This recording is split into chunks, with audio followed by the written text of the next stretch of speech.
El día de hoy nos acompaña la profesora María Fátima Di Gregorio, ella desde Brasil.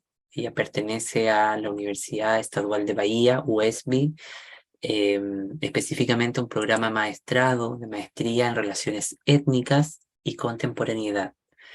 ¿Qué podríamos destacar de la profesora que el día de hoy nos acompaña?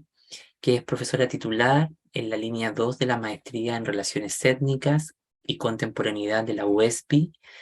Particularmente los estudios abren espacios para el diálogo entre etnia, familia, género, memorias y buscan comprender cómo se dan los procesos de producción y reformulación de las identidades, especialmente de las mujeres en la dinámica de las relaciones que se reconocen y definen impulsando movimientos y formas de lucha individuales o colectivas. María Fátima también es profesora de disciplinas pedagógicas. Ahí en la traducción desde el portugués, las disciplinas son como asignaturas, ¿ya? Pedagógicas en la Universidad Estadual de Bahía, Campus 5, y de Historia de la Educación en la Universidad Estadual del Suroeste de Bahía, UESB, Campus Jequié. Desde el 2012 ya coordina el grupo de estudios e investigaciones hermenéuticas sobre familia, territorios, identidades y memorias. También es doctora en familia en la sociedad contemporánea por la Universidad Católica de El Salvador, USAL, magíster en memoria social de la Universidad Federal del Estado de Río de Janeiro y especialista en planificación de la Facultad de Educación de Bahía, también en análisis del discurso de la Universidad Estatal de Suroeste de Bahía y en recursos tecnológicos aplicados a la educación. Bueno, como podrán ver, tiene una amplia formación y también ella se formó también en Derecho. Bueno, tiene una extensa actividad divulgativa como académica e investigadora en distintos congresos en Europa y en Latinoamérica. Ha escrito varios libros, capítulos y artículos, y el día de hoy ella nos va a presentar la conferencia, ¿ya?, que se titula Preconcepto racial, identidades y desafíos en la contemporaneidad. Quiero decir que conocí a María Fátima hace bastantes años en Chile en un congreso, y lo que el día de hoy ella nos va a compartir amablemente es bastante enriquecedor porque nos va a llevar a pensar la cuestión de la raza, las identidades en el mundo actual. Bueno, María Fátima, muy bienvenida. El espacio es todo tuyo. Adelante. Obrigada. Saludo, Dr. Aldo Gonçalves, estudantes de doutorado. Pido desculpas por não falar bem espanhol, vou falar em português mais lentamente, tudo bem? E graças por la invitação. Hoje, trabalhar o tema preconceito racial, identidade e desafios na contemporaneidade. Inicialmente, o professor Aldo já fez uma explanação sobre quem é Maria de Fátima, né? Muito obrigada, né, por todos os elogios, né, à minha pessoa, e agradeço também por estar neste momento, né, de reflexão com alunos do Chile, né? Não sei se vão me compreender bem, mas vou falar mais lentamente, né? O que vamos abordar hoje nessa conferência? O racismo, as consequências do racismo, o que leva ao racismo, pensar sobre a Carta dos Direitos, né, que nós, especialmente, qual a diferença entre etnia e raça. Vamos recorrer à questão do racismo voltado para a crença de classificar seres humanos em raças diferentes, né? Naturalmente hierarquizadas, não apenas por seus aspectos físicos, mas também por características morais, psicológicas, intelectuais e culturais inerentes à raça social. Nós temos na USP, Universidade de São Paulo, no Brasil, a colaboração do professor Munanga, que é Benguela Munanga. Munanga nos diz que o racismo, hoje praticado nas sociedades contemporâneas, não precisa mais do conceito de raça ou da variante biológica, mas ele se reformula com base nos conceitos de etnia, que são conceitos mais abrangentes, né? Uma diferença cultural ou identidade cultural, mas as vítimas de hoje são as mesmas de ontem, e as raças de ontem são as etnias de hoje. O que mudou realmente são os termos ou os conceitos, mas o esquema ideológico que subentende a dominação e a exclusão de grupos ficou intacto. Por isso, podemos refletir sobre o conceito de etnia.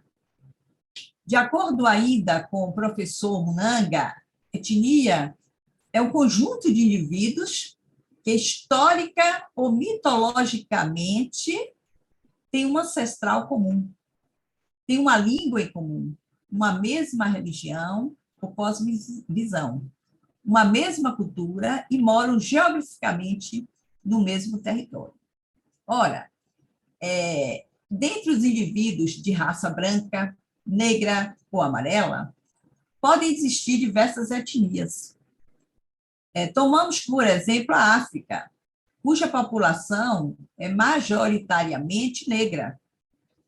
Porém, existem diversas etnias com aspectos culturais diferentes entre si, que é o caso também do Brasil. Outros exemplos são os povos indígenas brasileiros. Nós chamamos pela categoria e classificação do Instituto Brasileiro de Geografia, né, Estatística, o IBGE. Existem várias etnias dentro da comunidade indígena. Agora, recentemente, temos discutido muito a identidade dos Yanomamis, através das preocupações do atual governo do presidente Lula.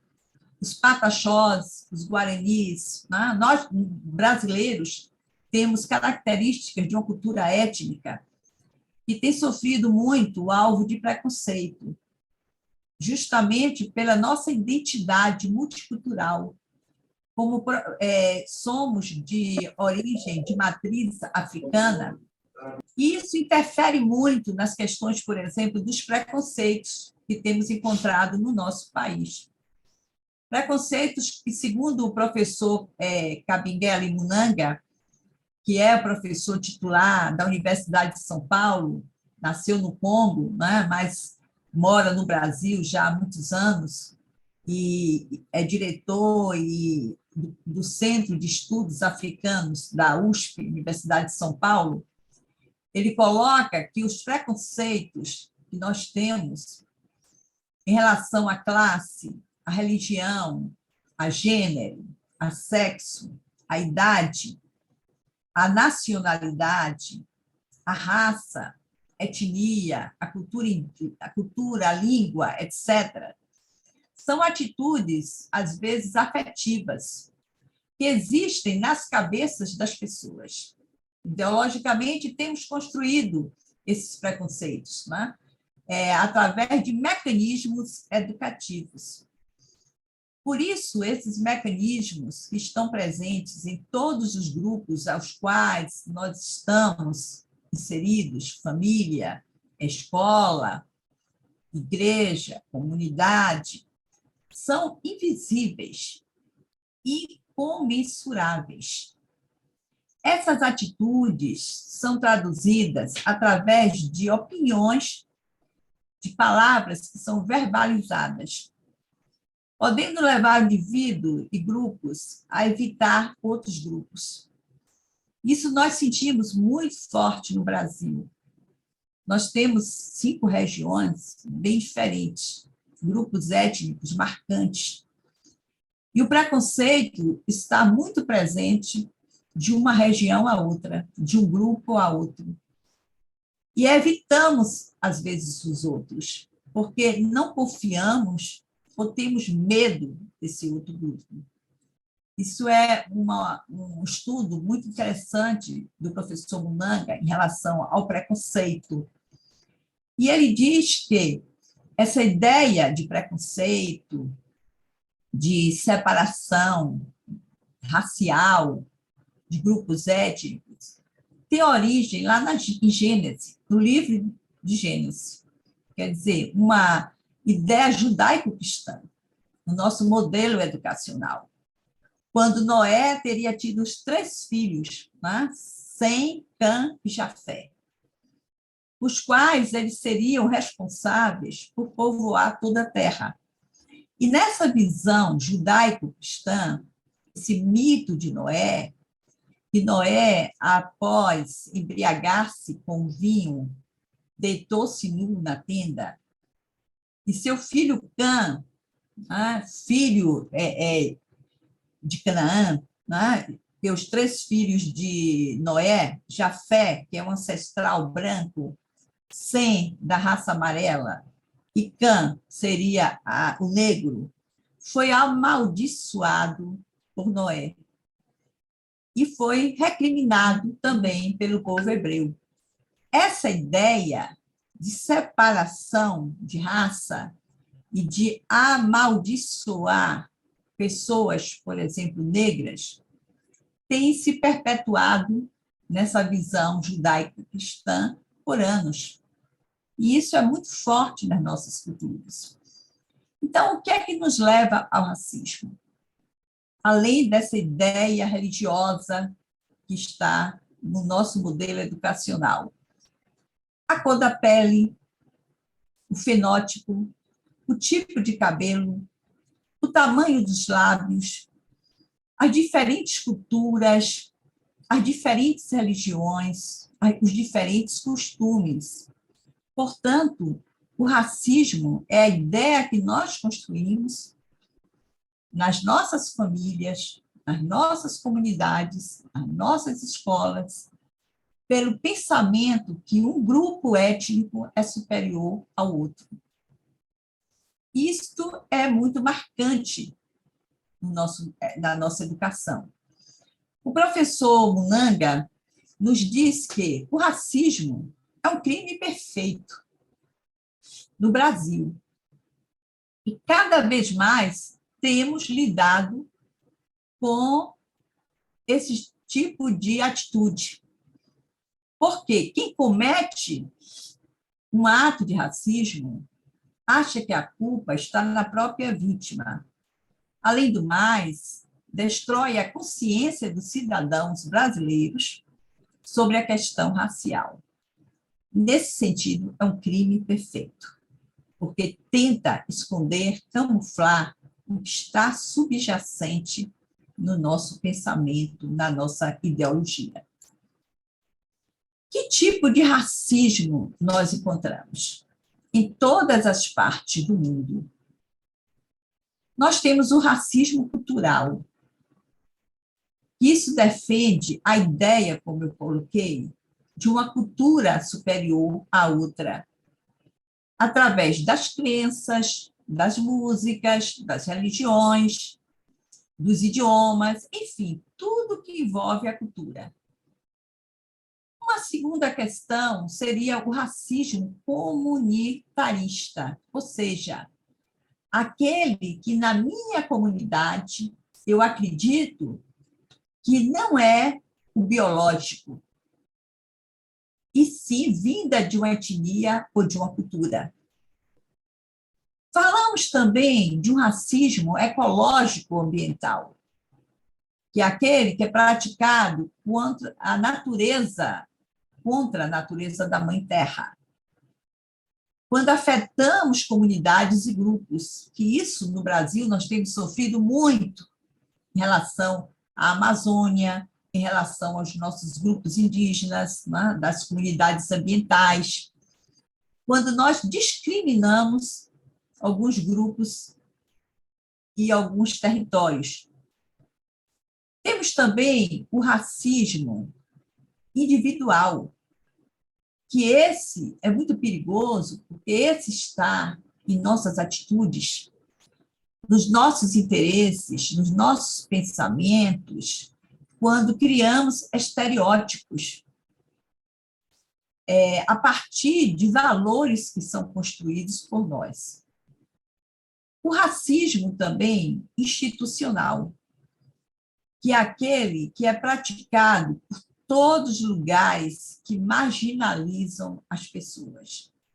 O trabalho, a educação, a própria política, dentre outros espaços. A escola é um campo de um racismo institucional muito forte. E o racismo primário, que é aquele que não tem justificativa, mas acontece a partir de mecanismos psicológicos e emocionais. E nós olhamos e expressamos através dos nossos olhares, das nossas emoções. Pensando ainda no racismo nas escolas, nós estamos enfrentando no Brasil um racismo muito forte nas mídias sociais. Eu destaquei aí para vocês verem como os jovens têm comentado nas redes sociais sobre pessoas que se relacionam, pessoas brancas que se relacionam com pessoas pretas. E chamam essas pessoas de macacos, começam a xingar, diminuir a imagem, a identidade dessa pessoa. Temos sofrido também algumas críticas em relação à beleza da mulher negra, quando, há pouco tempo, um tempo atrás, uma Miss foi eleita e era uma mulher negra, e as pessoas começaram a comentar em redes sociais, chamando a Miss Brasil de empregada. A forma também quando os nossos jovens negros são acariados pela polícia, são massacrados nos shopping centers, quando vão olhar alguma mercadoria e é confundido como um marginal, uma pessoa fora de lei. As mídias têm retratado muito isso, consequentemente. E mais recentemente, tivemos um rapaz que entregava pizza e que foi violentado por uma nutricionista, uma mulher branca, que tirou o cinto e bateu muito no entregador de pizza, ou seja, no motoboy, por ser um rapaz negro. Com tudo isso, nós vamos pensar que as questões do preconceito nos levam a muitos conflitos individuais. Por que nós não reconhecemos as diferenças culturais? Por que não garantimos as nossas constituições, que nos protegem e nos dão liberdade pela diferença? Por que as nossas escolas, os nossos programas de graduação, de pós-graduação, não pensam, não fazem reflexões mais profundas sobre os aspectos políticos, jurídicos, educacionais, quando tange a questão do preconceito e do próprio racismo que temos mantido nas nossas escolas? Consequentemente, a escola é o espaço em que compartilhamos não só esses saberes, mas os valores, as crenças, os hábitos. Assim, o preconceito racial, de gênero e de idade, está muito presente nas nossas escolas. O olhar lançado para o negro, para a sua cultura, na escola, a valorização dessa identidade, das diferenças, quaisquer que sejam, acabam por estigmatizar, por deixar marcadores muito fortes nas nossas identidades. Segregar pessoas por cor de pele, por qualquer diferença, é negar a sua própria identidade. Por isso, é importante trabalhar dentro da escola o currículo descolonizado. Descolonizar mentes e dar uma visibilidade a culturas perseguidas na formação da cultura brasileira, que é o meu exemplo como brasileira, mas pensar que os grupos invisibilizados, descapacitados, precisam ser assessorados. Pensar, por exemplo, a história da África, né, de personalidades negras, de pessoas que se destacaram na nossa história, tem sido uma demanda nos cursos de graduação e pós-graduação. Né?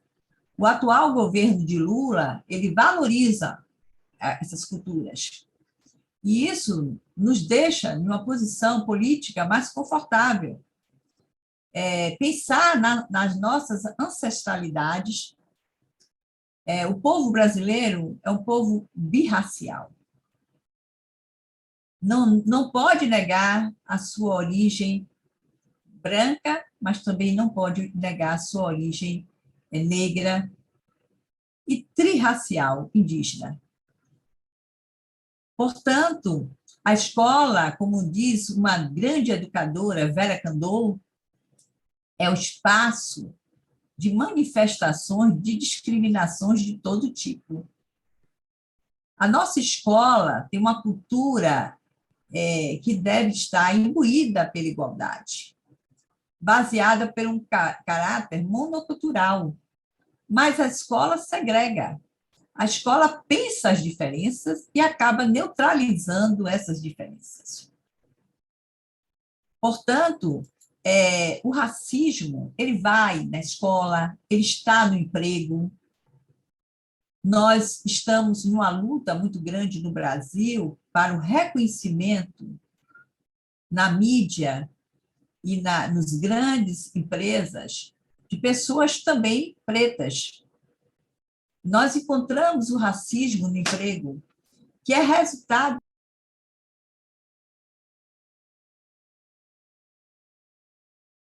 para a criança parda. Na história da nossa educação brasileira, a criança branca, ela entra muito mais cedo na escola. A criança negra, ela entra muitos anos após. Por isso, nós vamos pensar que a escola, ela tem desqualificado e tem discriminado o acesso à promoção dessas crianças negras e dessas crianças pardas. Por isso, verifica-se que há no nosso país uma diferença social e uma diferença étnico-racial que caracteriza por anos pessoas como subordinadas a um emprego, subordinadas aos grupos, principalmente ao grupo branco. Nós temos um país que, principalmente de onde eu falo, da minha região Nordeste, é a parte mais pobre, é onde tem mais pessoas negras, a região Nordeste, no Brasil. Nós temos consequências muito grandes desse racismo, desse marcador muito forte, que leva à exclusão de pessoas, que torna essas pessoas descapacitadas, desfavorecidas, e ainda vivem em condição de miséria, de segregação, de escravidão. de humilhação diante de outros grupos. Pessoas que por ano tiveram suas identidades roubadas, suas identidades menosprezadas. Por isso, nós pensamos nas consequências desse racismo, que são as desigualdades, a violação dos direitos humanos, especialmente por ser diferente. E essas fronteiras, elas vão se instituindo entre os grupos, entre regiões, territórios, e uma rivalidade muito grande nós temos entre algumas regiões, alguns grupos. E isso implica também na autoestima, na formação do ser humano. A falta de participação no nosso país, na democracia, vem muito por essa ideia que um grupo não pode participar porque é descapacitado, porque não estudou, porque seus processos de alfabetização ficaram mais atrás. Daí a importância que nós temos, né, em toda a América Latina, e, no caso, o Brasil, de implementar políticas que tragam o reconhecimento dessas diferenças. Não são o racismo, o preconceito, ver essas crianças, por exemplo, nós temos um grande número de crianças especiais e crianças negras que são descapacitadas por conta de falta de políticas para assistência mais direta na formação dessas pessoas. Por isso, precisamos de uma pedagogia multicultural, uma pedagogia que venha acabar com o racismo, que una povos, culturas, saberes, que possamos ensinar as nossas crianças a lidar com o diferente, a lidar com grupos não superiores nem inferiores, mas grupos de igualdade, porque somos todos iguais. Para os adultos, o respeito pelos outros, pela raça, pela religião, pelo emprego, é preciso dizer não ao racismo, porque o racismo impede a construção da nossa identidade, a autoestima. Na lei brasileira, antes do governo do Lula, do presidente Lula, nós tínhamos uma lei que punia a injúria racial e o racismo de forma diferenciada. O atual presidente, Luiz Inácio Lula, sancionou a Lei 14.532, agora de 2023, que tipifica o crime de racismo, a injúria racial. Isso foi uma tentativa de diminuir as posturas racistas que nós temos no nosso país. Um país que é multicultural, que tem uma grande parte de pessoas pretas e pardas, onde o racismo passa a ser entendido como um crime contra a coletividade. E, a partir dessa lei, iguala e aumenta o tempo de prisão entre a injúria e o racismo.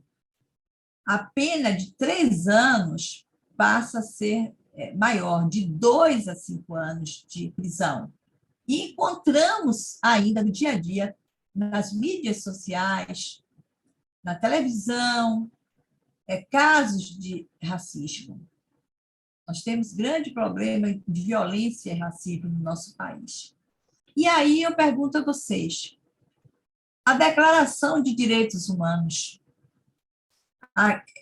de dezembro de 48, que diz tão belamente: todas as pessoas nascem livres e iguais, em dignidade e direitos. São dotadas de razão, consciência, de espírito de fraternidade. Toda pessoa tem o direito a gozar dessa liberdade, sem distinção de língua, religião, política. E a todo momento temos os direitos humanos violados. E é preciso considerar que esses direitos humanos são universais e naturais, que eles proporcionam a dignidade à natureza humana. O que é ser cidadão? É garantir todos os nossos direitos civis, políticos e sociais, assegurando uma vida plena, um processo de organização, participação, intervenção social em grupos e indivíduos. E a história exige essa inter-relação. Pensando nesse conceito de cidadania, a qual nós tivemos o Paulo Freire como um dos grandes educadores, né, das lutas de consciência, que estruturava os direitos universais do cidadão, lutar por esses direitos. Exercer o exercício da cidadania e a criação de novos direitos através de políticas conscientizadoras. Esse seria o grande desafio que nós temos no atual governo. Pensar as práticas antirracistas, que é manter justamente esses espaços de revisão, de discussão das nossas práticas. Desconstruir também a ideia do racismo reverso. O que seria o racismo reverso? É quando grupos de brancos dizem não existe o preconceito é do próprio negro. Ou o negro diz o preconceito é do branco. Podemos lidar com o preconceito, mas não em desvantagens sociais. Desconstruir também a sociedade com essa ideia de diferença muito acentuada, de discriminação, de conflito, refletindo. Por isso, os programas de pós-graduação ajudam a pensar melhor, a contribuir com teorias, com práticas mais conscientizadoras. E, através de cada projeto que vocês, doutorandos, executam, pensam, nós vamos ver os ideais de mudança, o sonho que cada um tem. Por isso que, quando falamos em racismo, sempre lembramos no Brasil de Martin Luther King. Este homem ativista político que morreu, né, na década de 60, que mesmo lutou pelo apartheid, né, pela questão dos Estados Unidos, dos preconceitos, né, e que ele dizia, eu tenho um sonho, não de ficar famoso, mas eu tenho um sonho de ver o povo livre. E esse eu posso dizer também que foi o sonho que o nosso brasileiro Paulo Freire teve. Sonhar com um povo mais unido, um povo alfabetizado, um povo que tenha políticas que possam apoiar mais esses grupos vulneráveis. Sonhar, né, em um Brasil melhor, um Brasil através da mestiçagem que é muito presente entre nós outros. A solução para a nação brasileira, que seria um desenvolvimento maior social, menos pobreza, menos desigualdade econômica, cultural, política, uma construção de uma representação social calcada em estereótipos que não sejam racistas, diminuindo a violência, a preguiça, a falta de caráter, de ética. E aí nós encontramos manobras de grupos étnicos, que é a teoria do branqueamento.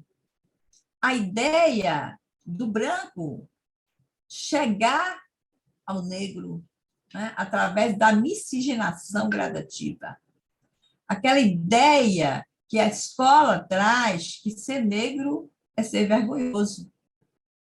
Ou seja, que o negro precisa casar com o branco para se tornar miscigenado, pardo.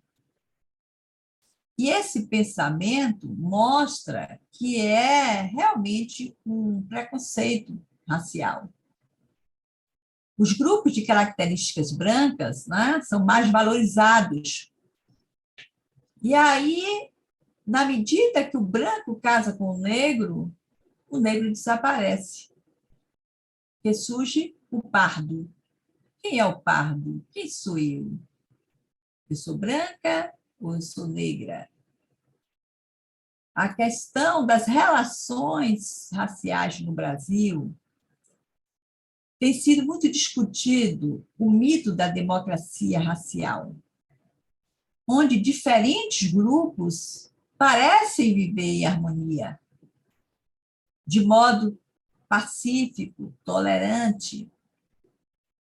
O mito da democracia racial ele foi derrubado no Brasil entre as décadas de 70 e 80, quando se descobriu que isso seria uma manobra política, quando isso seria uma discriminação à população negra, e que as gerações, as ancestralidades eram desrespeitadas.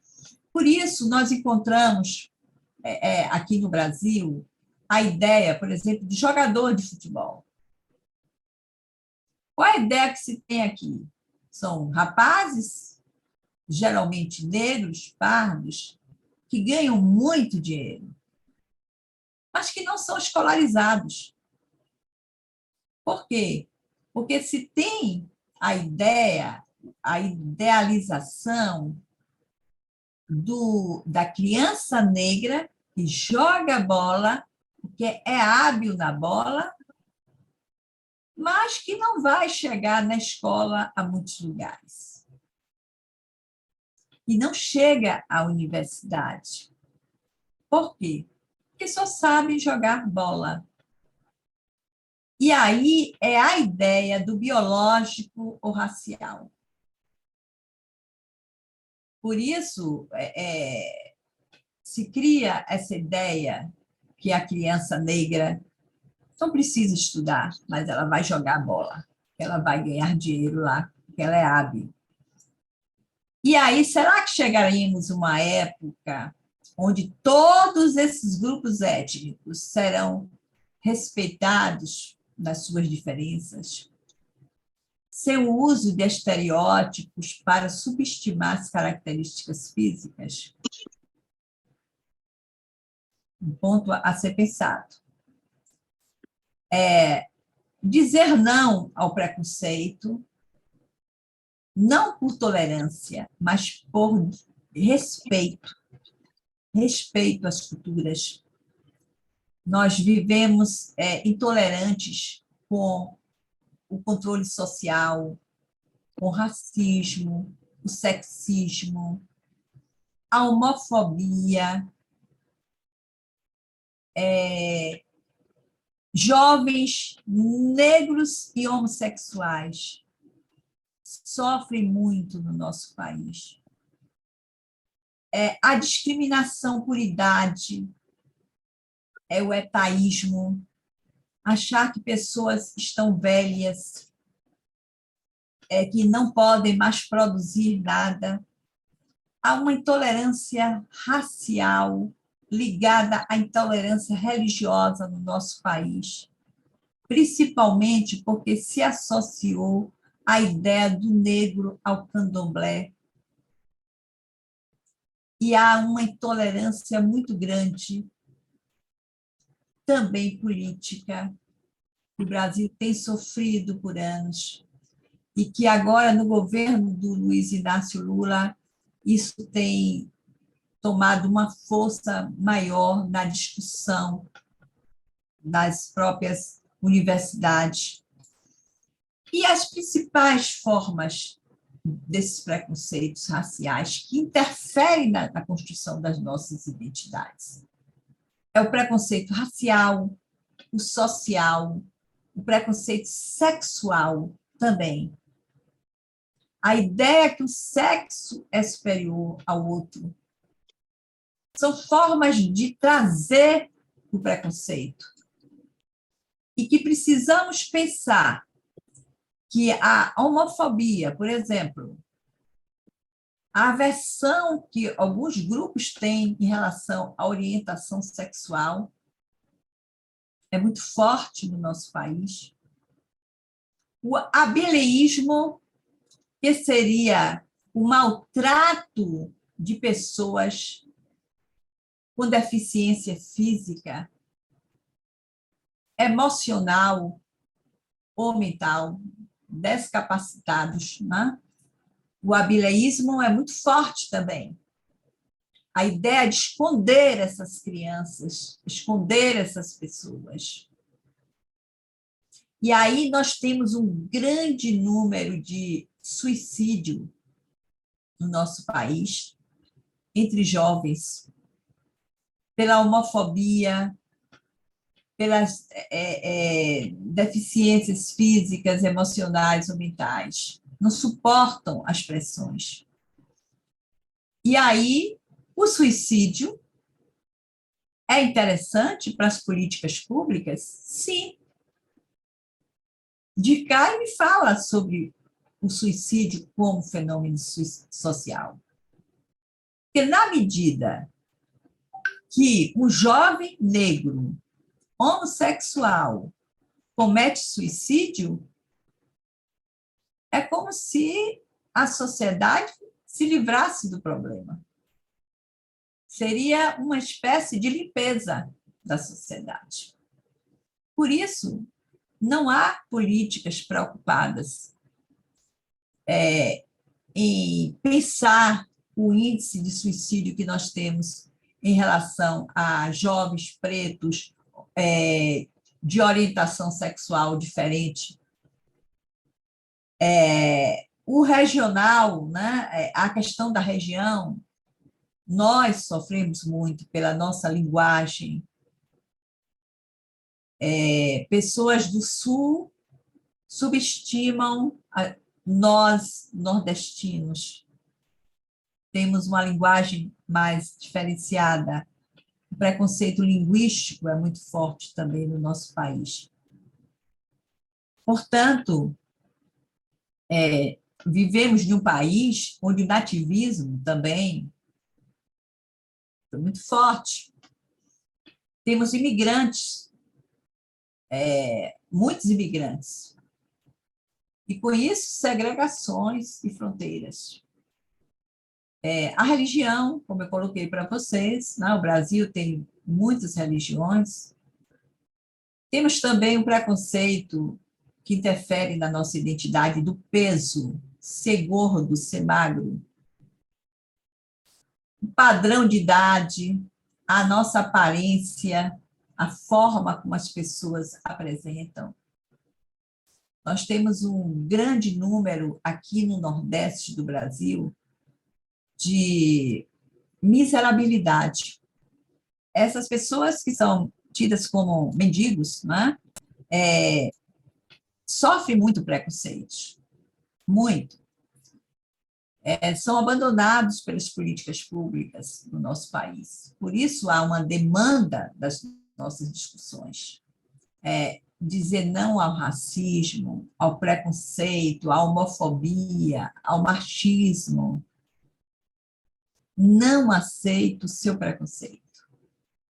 Lidar com as diferenças é muito importante para a nossa cultura, para os povos, para as nações, para a nossa América Latina, né, onde temos tantas diferenças. Por isso, nós temos frases célebres que marcam a questão do preconceito racial. O Bob Marley falava, né? Enquanto a cor da pele for mais importante que o brilho dos olhos, haverá guerra. O racismo, né, é a prova que ainda somos muito primitivos, diz o César Gilliard. A razão pela qual a intolerância, o racismo, a homofobia existem é o medo. As pessoas têm medo dos próprios sentimentos. As pessoas têm medo do desconhecido. Talvez o racismo aconteça não só pela cor da pele, mas pela nossa cultura, pelo nosso modelo de educação. O racismo é um sinal de ignorância. Conhecer a cultura de outros povos é também estar desarmado de preconceitos. Ninguém, o Nelson Mandela diz, ninguém nasce odiando outra pessoa. Ninguém nasce odiando a cor da pele, nem a religião. São coisas que construímos, que aprendemos. Por isso, o Martin Luther King diz, tem um sonho. O sonho de ver meus filhos julgados por sua personalidade, não pela cor da pele.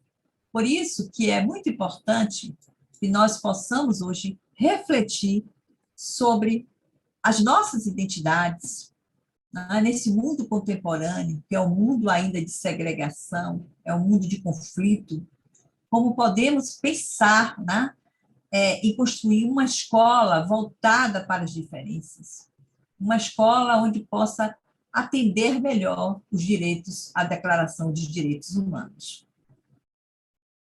Agora eu abro o espaço, não sei se vocês me compreenderam bem, né?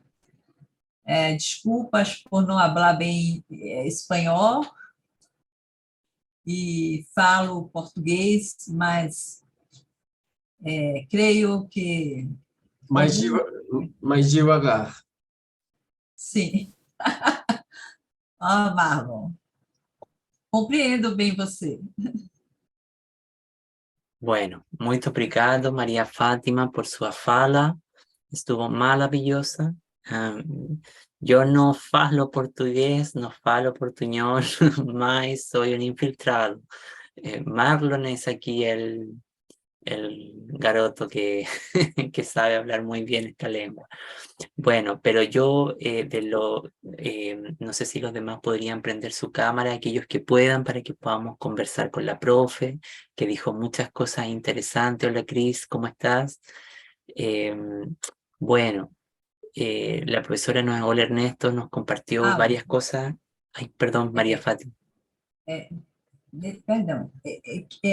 O programa nosso de mestrado sonha em dialogar com vocês, trazendo vocês para o Brasil, para que possam compartilhar a vida acadêmica, ficar um tempo conosco, e nossos alunos irem ao Chile. Esse diálogo é muito bom, porque aprendemos melhor a língua também, aprendemos os nossos costumes, né? Então, estamos muito interessados que vocês venham ao Brasil, né? Não todos, mas alguns possam vir ao Brasil, e professor Aldo Gonçalves, que será convidado, né, em breve para vir. Bueno, lo que la profesora nos señala es que hay un interés, bueno, desde febrero que venimos conversando esa posibilidad, y que bueno que ella la comente acá, para luego, de acuerdo a los proyectos que ustedes han ido desarrollando, puedan ellos escoger con quienes quieren dialogar de acuerdo a sus líneas temáticas. Es un programa de maestrado que trabaja en relaciones étnicas, por lo tanto es transversal esa problemática, todo lo que hemos conversado en estas sesiones. María Fátima, yo te quiero agradecer por la presentación. Yo de mi precario portugués fui entendiendo bastante. Así que bueno, no sé si hay preguntas, comentarios. Marlon, tú querías decir algo hace un ratito. Sí, sí. Bueno, en principio, decirte, profe Fátima, muchas gracias. Mi tema no es el racismo, pero yo debo decir que tal vez porque hablas portugués, ha sido la primera vez que entiendo con tanta claridad lo que transmitiste. Me parece que lo hiciste con una claridad muy, una claridad muy clara, con mucha claridad. Tendría varias cosas para decir, pero voy a decir solo una. No sé si en los estudios sobre racismo se han hecho la pregunta alrededor de cómo se transmite el racismo. Lo pregunto porque me parece que si hiciéramos un estudio en ese nivel, nos daríamos cuenta de que lo que hace falta no es una escuela, un currículo descolonizado. Pues, bueno, ahí habría que pensar más despacio qué es eso de currículo descolonizado.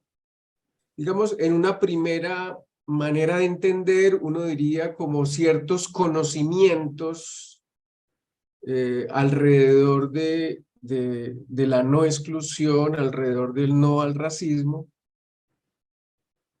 conocimientos. Pero, insisto, si respondiéramos la pregunta alrededor de cómo se transmite el racismo, nos daríamos cuenta de que los racistas no se tienen que inventar escuelas para transmitir esa ideología, sino que usan, es decir, los dispositivos por los cuales se transmite el racismo son absolutamente eficaces, mientras nuestras escuelas no lo son. Nos inventamos políticas públicas, digamos, atrasadas o propuestas educativas no eficaces, mientras los racistas son muy eficaces. Tienen métodos que no son la escuela, que no son, no son el currículo, sino que lanzo una primera hipótesis. El asunto es que el racismo se transmite cuerpo a cuerpo y no construyendo leyes racistas. No sé cómo, yo no sé si... Sim, compreendo bem, compreendo, Marlon. Estás transmitiendo, estoy transmitiendo, exacto. Entonces me parece que al momento de, y tú lo dices, trabajar un currículo descolonizado, es preciso identificar que ese currículo, si es la propuesta, que ese currículo ha de tocar el cuerpo y las prácticas, más que, digamos, los conocimientos y las normas e incluso soy capaz de decir, incluso los ideales. Porque, es decir, el racismo no se mueve en la dimensión de lo ideal, sino en la dimensión de lo real. Pues, la exclusión, pues, sí, las escenas que uno ve en las redes sociales de discriminación son asuntos muy reales, muy de personas racistas que yo diría es decir, se cegan, se ciegan, son ciegas, y entonces se les impone la exclusión desde el cuerpo, desde la práctica. Y entonces, efectivamente, creo que es una pregunta, es importante hacerse la pregunta pedagógica, Sim. pero ¿cuál pedagogía que toque el cuerpo? Eso es... Olha, Marlon, é interessante a sua fala, porque descolonizar os currículos, descravizar mentes. Esclavizadamente. Sim. Si encuentro alguna palabrita para traducir, te voy a repetir, pero para que mis compañeros, pues alguna que no sea... Escravizar Sí, seria não escravizar sí, pensamentos. sí, sí. Partindo da ideia que currículo é você, currículo é você, El seu currículo corpo. es usted. El currículo es el cuerpo, exacto. Sim, é o corpo. Nós temos que pensar em uma educação nas nossas famílias, nas nossas comunidades, e a escola também, uma educação da formação do ser humano. Precisamos formar pessoas melhores, menos violentas. Precisamos acabar com a cultura do ódio. A cultura do ódio ao outro é muito grande. As pessoas têm esquecido de amar. Las personas han olvidado ¿qué? Esquecido. Esquecido. Como falo? Olvidado, ya, olvidado. Las personas han olvidado. Amar, né? Amar e não ter ódio ao outro. Então, as escolas têm esquecido, os professores, os pais precisam investir mais na formação do ser humano, não só em conteúdos, português, matemática, história, não só conteúdos, mas na formação do ser humano. Então, Marlon precisa fazer o doutorado não para ter uma tese só para um pesquisador, mas para você refletir e ser um homem melhor, mais reflexivo, com a consciência maior. Não sei se te respondi. Sí, sí, claro que sí, claro que sí. Gracias, profe. Yo quisiera, antes de aquí, regálame un segundito, rescatar algo que la profesora estaba señalando. Yo creo que esto último que dijo la profesora es supremamente importante, porque efectivamente, si uno cuando nosotros, entre la gente que tenemos el grado de doctor, a veces vemos muchas ambigüedades en los discursos, cosas muy light o cosas de sentido común. Creo que eso que la profesora acaba de mencionar tiene que ver con esto, es decir, uno no hace el doctorado, uno no avanza en sus estudios para certificarse, tener un capital simbólico, sino justamente para transformar esto de acá, que parece tan cliché, de la conciencia, pero efectivamente eso es. Bueno, eso quería señalar.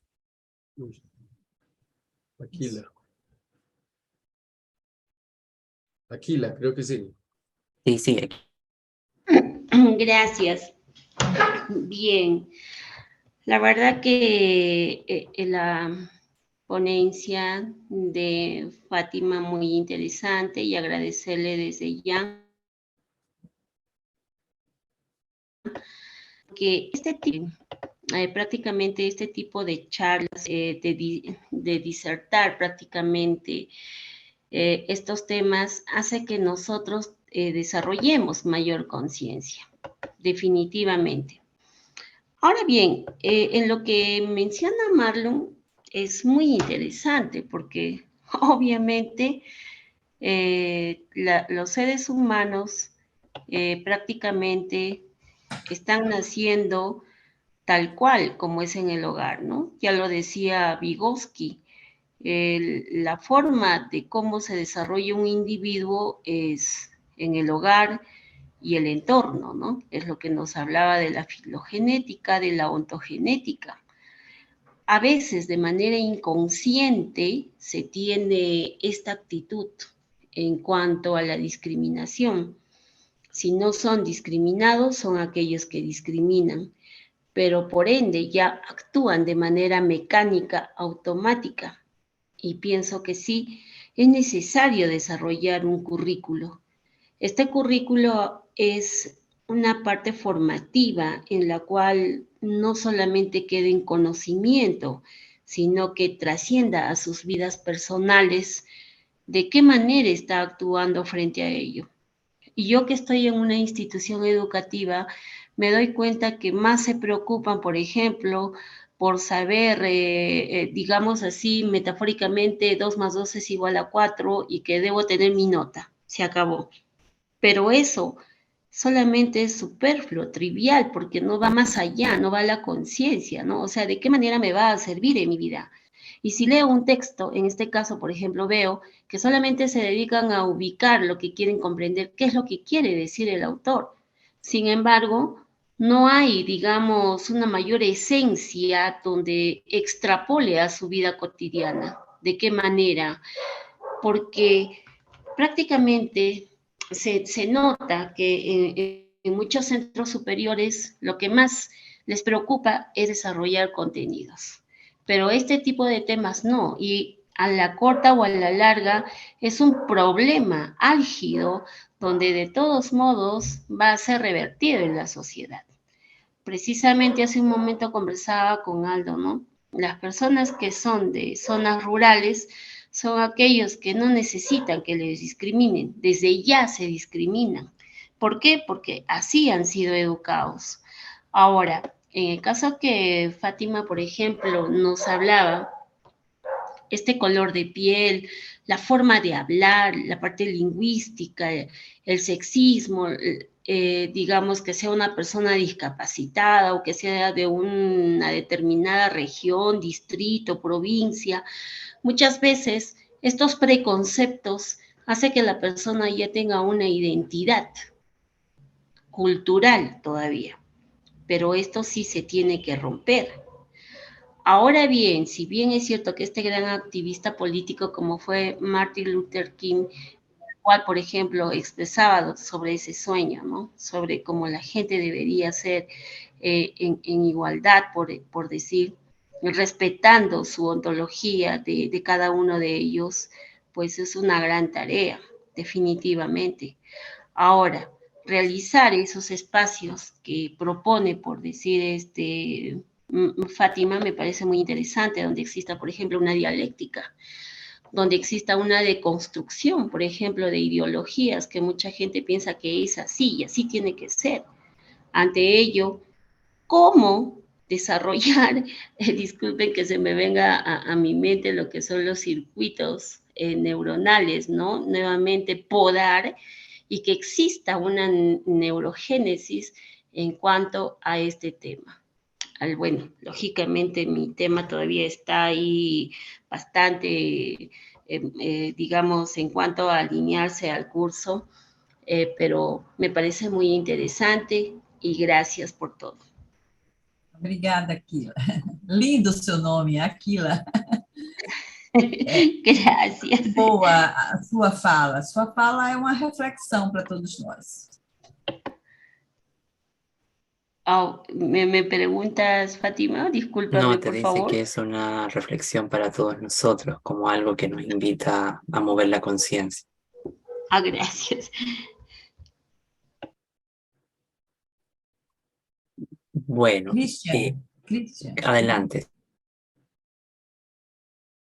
Gracias, Fátima. Yo no hablo nada de portugués y aún así con un poquito de los subtítulos y tratando de poner mucha atención y leyendo las diapositivas, o tratando de leerlas, creo que tenía algunas cosas muy interesantes. Pero fíjate, te quiero compartir una experiencia que tuve hace como unos 15 años, que yo considero eh, probablemente una de las más decepcionantes de mi vida académica. Yo trabajo con la comunidad sorda. Ajá. Y entonces vino acá a México una de las expertas mundiales en el tema, no nada más súper famosa y que ha escrito un montón de libros, sino que es responsable o fue responsable durante más de una década de la política educativa para personas sordas en su país. Y entonces, en una conferencia que nos dio, pues estaba bien emocionado, ¿no? Estaba mucho más joven y pensé que iba a aprender muchísimo de ella. Y entonces ella decía, es una de las cosas más importantes que tenemos que hacer para que nuestros niños sordos aprendan y se sientan motivados y se sientan integrados, es ponerles modelos sordos, que ellos conozcan de la historia de las personas sordas para que de esa manera pues vean que son iguales que todos los demás. Así es que esa es la razón por la que yo les enseño de Beethoven, de Francisco de Goya, y bueno, y de una lista ahí de todos los sordos conocidos. ¿Cuál es el problema? Pues que esos no son sordos en realidad, son personas ensordecidas. Pero desde la perspectiva de una persona que no es sorda, no hay la comprensión del matiz en donde un niño que nació sordo, pues no se va a sentir identificado con un tipo que perdió el oído a los 40 años. Y a mí me parece que esta experiencia es importante aquí con todo lo que acabas de decir, porque si estamos pensando en solucionar este asunto, no podemos hacerlo desde la lógica de que somos los expertos y que nosotros vamos a construir el currículum perfecto, sino que se tiene que hacer en diálogo permanente con todas esas otras diversidades que son las que históricamente han sido borradas, las que no han tenido voz, porque son ellos los que están sufriendo esa discriminación y no nosotros, ¿no? Entonces, y digo, pues si me pongo a pensar, seguramente todos tenemos discriminaciones, diferentes razones, pero evidentemente hay algunos sectores que han padecido históricamente esto con mucha más claridad y son justamente a ellos a los que tendríamos que estar incorporando, pues justamente en estas reflexiones y no construirlos para ellos, como dice el lema de la Convención de los Derechos de las Personas con Discapacidad, sino más bien hacerlo siempre con ellos, no por ellos, ¿no? Entonces, si vamos a hacer algo para eso, pues que siempre estén ellos tomados en cuenta, opinando, y de esa manera me parece que es la única forma en la que podemos llegar pues a lo que queremos en realidad, ¿no? Gracias. Obrigada, Christian. Sua fala é interessante porque você conta a experiência da sua pesquisa, né, do seu trabalho, né? E você tocou num assunto muito importante, que é o currículo em movimento. Pensar o currículo em movimento, esse currículo que não pode ser um artefato social só, né, mas que ele tenha que atender aos descapacitados, né, para que possa, enfim, né, contribuir para o desenvolvimento das pessoas.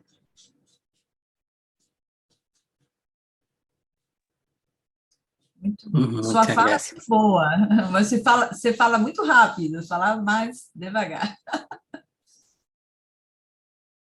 Pero yo creo que lo que Cristian señalaba ahí es algo que a uno bueno, a mí me pasó con algunos autores que después que uno los leía, los miraba así para arriba y se emocionaba cuando tenía su libro, los recomendaba, los enseñaba.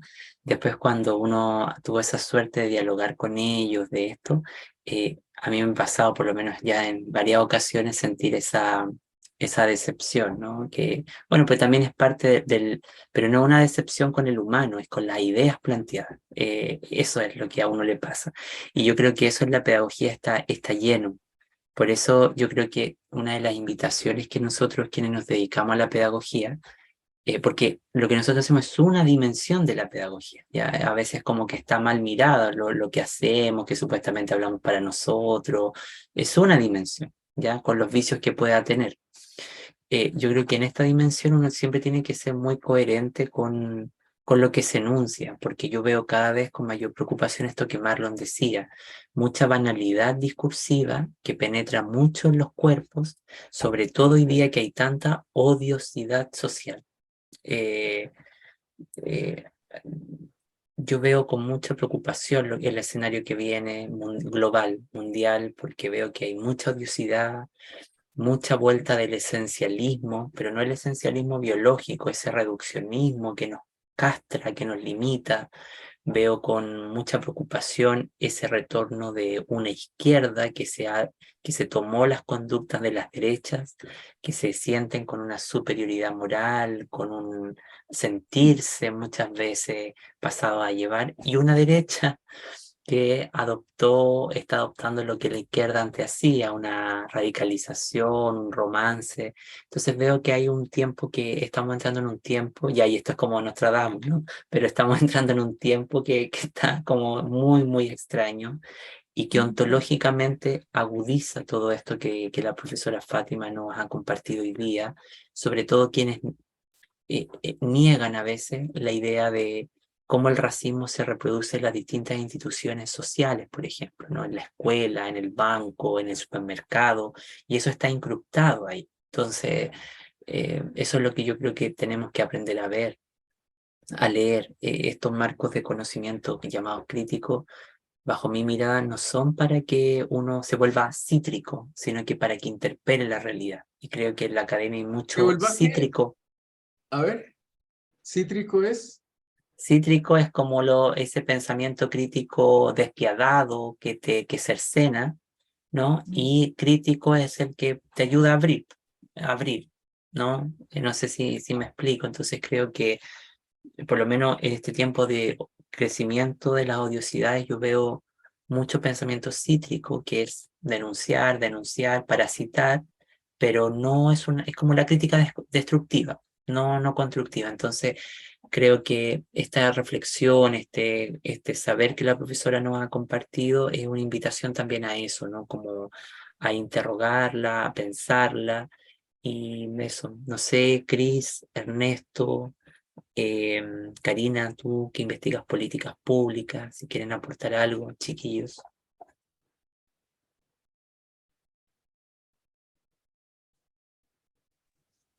Sí, hola.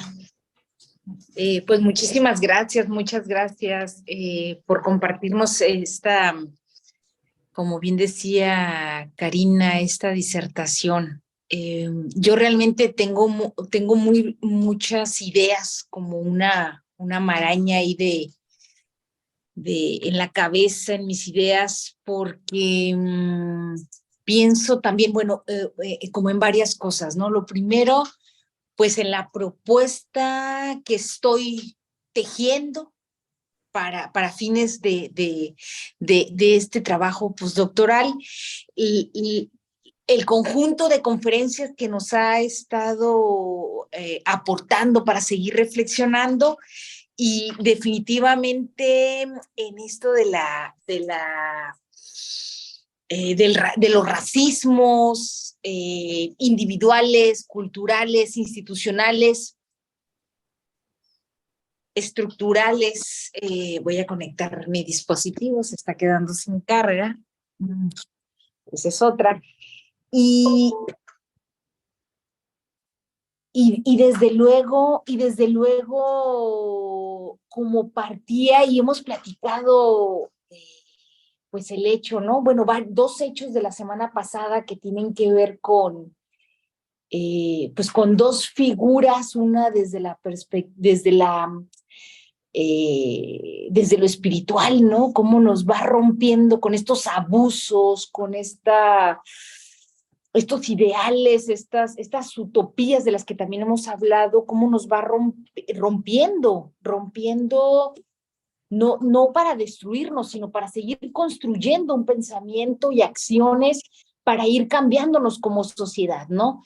El caso de Dalai Lama, del abuso, del contexto también hacia las infancias, hacia este niño en particular, y por otro lado, el hecho del 12 de abril, el viernes, el jueves de Boaventura de Sousa, que también Miércoles. hemos discutido mucho sobre las epistemologías del sur, y lo relaciono con esto de los racismos, de las discriminaciones, porque por ahí va mi trabajo, o sea, por una parte reflexionar sobre las ecologías del saber, el extractivismo académico, retomaba las reflexiones de Boaventura, de Walter Mignolo, ¿no? De las feministas, sobre todo más radicales, de la interseccionalidad.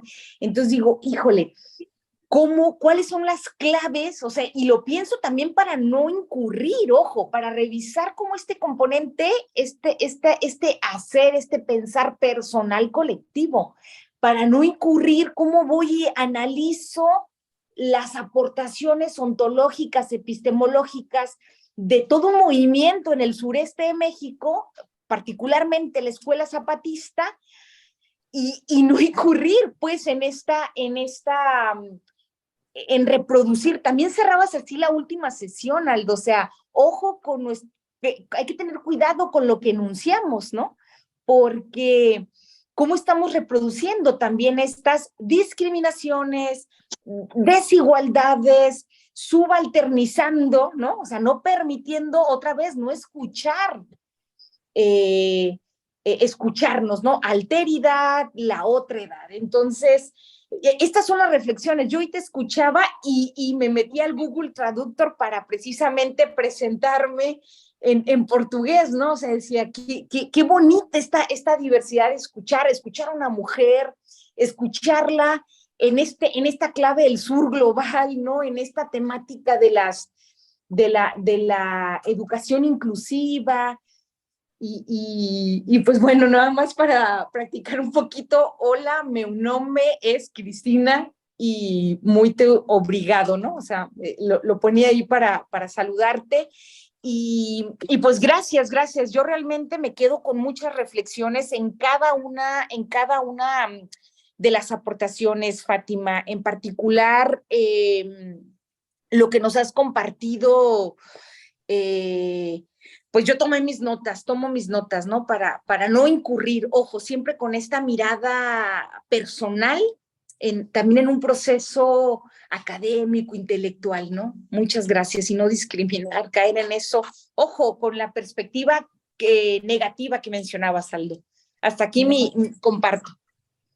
Graças, Cristina. Tudo é interseccional, né?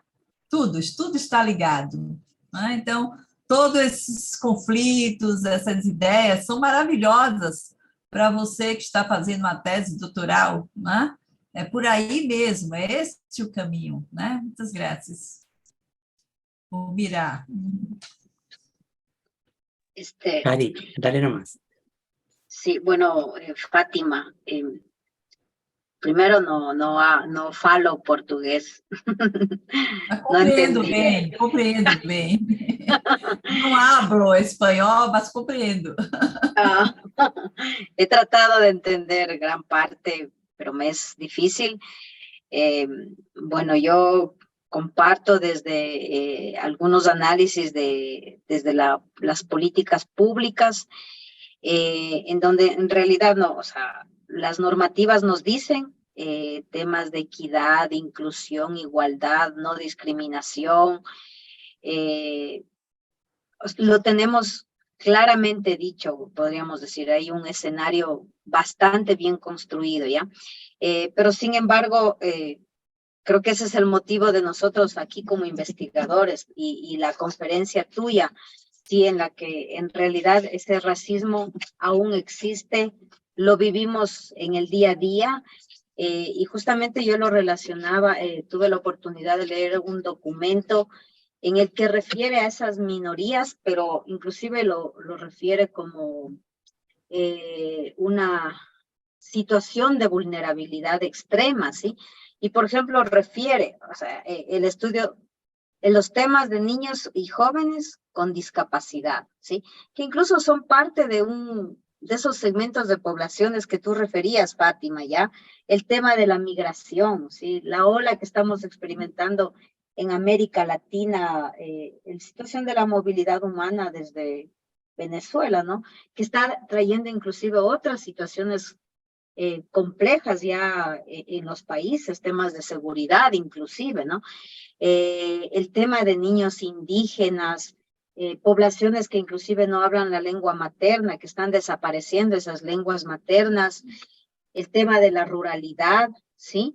Y hoy en día, por ejemplo, hay temas también que inclusive yo le podría asociar a, no sé si, yo sé que no es exclusivamente racismo, pero una discriminación en temas que por tradiciones culturales, y yo estoy leyendo mucho sobre el tema de matrimonios forzados, ¿sí?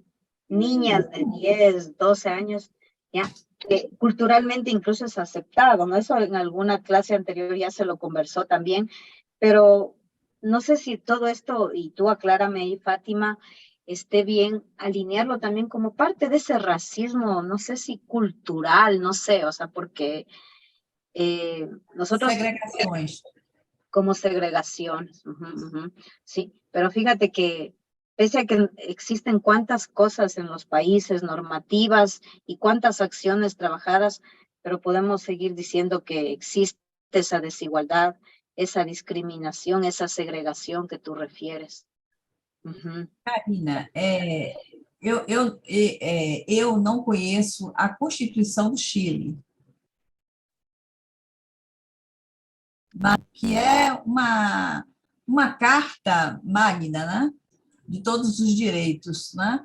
Todas as Fátima, declarações. Oi? Fátima, disculpa, Karina es de Ecuador. Karina en Ecuador. Ah, sim, do Equador, sim. Ah, sim. Sim, do Equador, não conheço, mas vocês, no seu país, tem muitos documentos, certamente, né? Sim, a Constituição do Equador, os decretos, né? Então, esse tema, políticas públicas, para esses grupos vulneráveis, penso que é de uma máxima importância, né? Para que você consiga refletir sobre, na sua tese de doutorado, né? Então, acho que pensar as políticas públicas no Equador, né, deve ser um grande desafio, né, diante da realidade do seu país, né, dos problemas que você ministrou aí, que você falou. Né? Então, é muito interessante, muito, muito bom. Que grupo você tem realmente se debruçado na sua tese? ¿Qué grupo usted... En tu proyecto, Karina, ¿cuál es el grupo que estás trabajando en tu proyecto de investigación postdoctoral? ¿Cuál es el grupo? ¿Tú lo estabas centrando?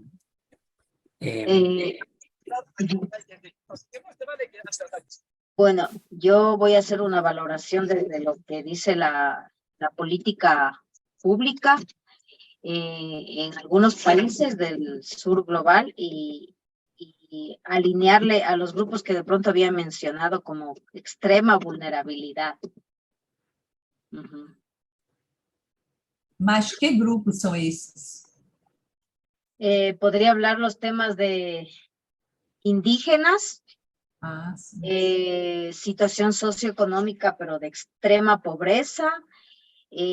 Hablo de grupos GLBTI y Q+, y también matrimonios, ¿cómo se llama? Matrimonios forzados. Precoces, a ver, forzados, precoces, algo así. Hay un nombre muy claro que dice matrimonios forzosos. Esos son mis grupos, temas y movilidad también. Interessante, porém, são 3 grupos bem distintos, não? Sí, es amplio. Talvez você pudesse pensar em um grupo. Sí, está muy amplio. LGBT, o grupo de pobreza, de vulnerabilidade, indígenas, né? Priorizar apenas um, para que possa debruçar mais suas análises. Si no está muy grande, muy grande. Sim. Tengo que delimitar, ok. Sim, olha, uma tesoura. uma tesoura, cortar. Bueno, es que lo que pasa es que Karina trabajó muchos años en la Organización de Estado Iberoamericano, entonces en la política pública como que los grupos son siempre como concentrados, más rápido, y desde la investigación nosotros vemos que es una profundidad, ¿no? Pero eso que tú mencionabas, Karina, es sumamente importante por de los matrimonios forzosos. Hay muy poca investigación sobre eso y si se pudiera avanzar en torno a eso sería muy interesante. Bueno, querida Fátima, ¿quieres decir algo más para ya ir cerrando?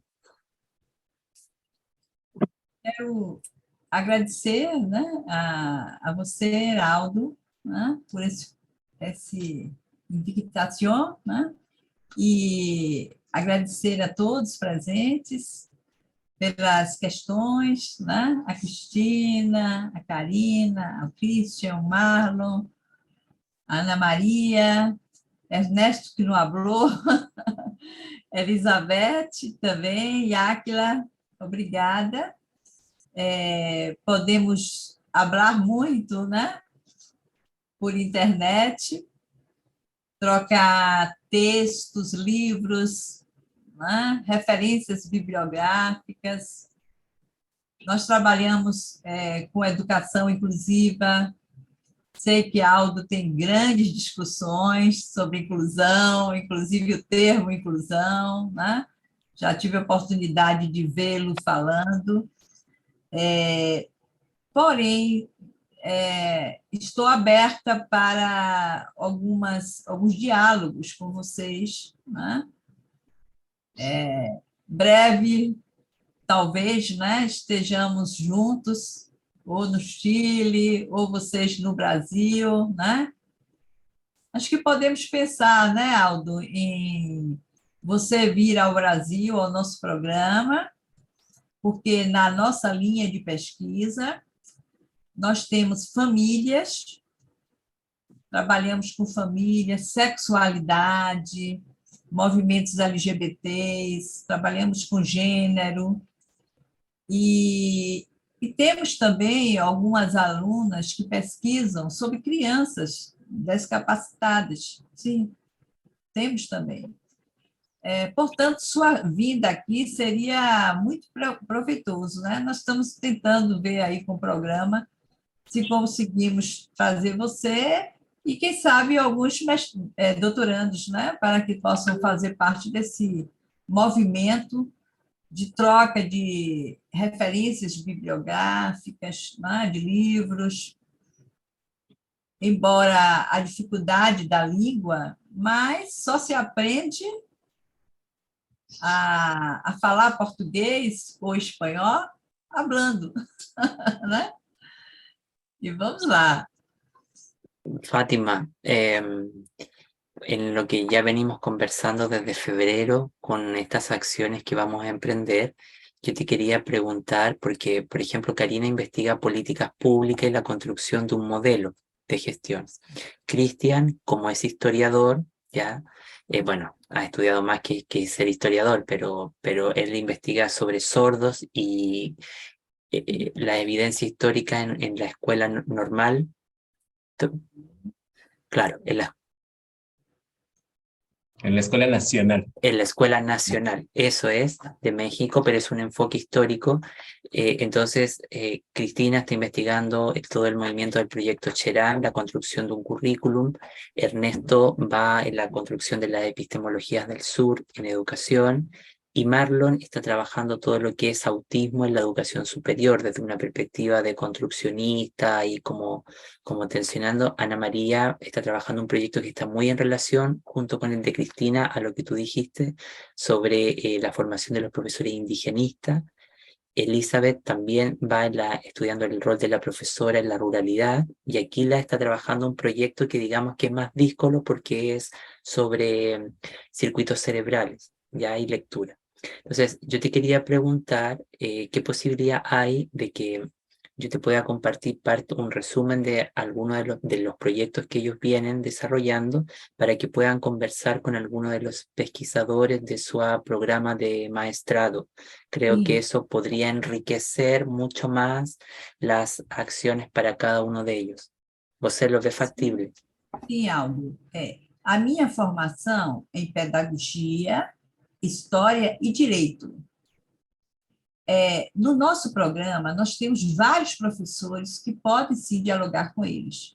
A Cristina, por exemplo, currículo. No Brasil, nós temos um dos maiores pesquisadores de currículo, que é o professor Dr. Roberto Sidney. Nós temos muitas leituras boas, textos, livros, currículo. Inclusive, Cristina, eu trabalho com currículo na universidade. Posso dialogar contigo. Também o trabalho do Christian, do Marlon, a Karina mesmo.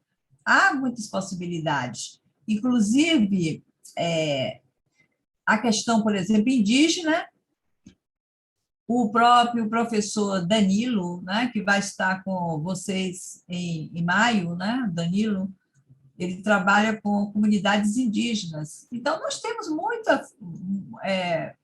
podemos pensar em acompanhar, em sugerir, né, e que vocês possam nos procurar também, indicar outros profissionais, né? Nós temos professores também que falam bem espanhol e que podem ajudar, né, no diálogo. Perfecto, Então, entonces yo voy a compartir con você y usted nos ayuda ahí, María Fátima, con todo gusto. Bueno, como ya estamos en el tiempo, yo creo que estamos todos contentos con lo que escuchamos, siempre, por lo menos yo me voy contento con lo que vamos conversando. Fátima, muchas gracias por habernos acompañado, por habernos dado esta reflexión sobre el racismo de una manera tan pedagógica, reflexiva, y gracias a cada uno por conectarse a esta actividad. Recuerden que nos quedan 3, así que la idea es que podamos ir culminando ya este proceso. Bueno, que tengan una feliz noche. Muchísimas gracias.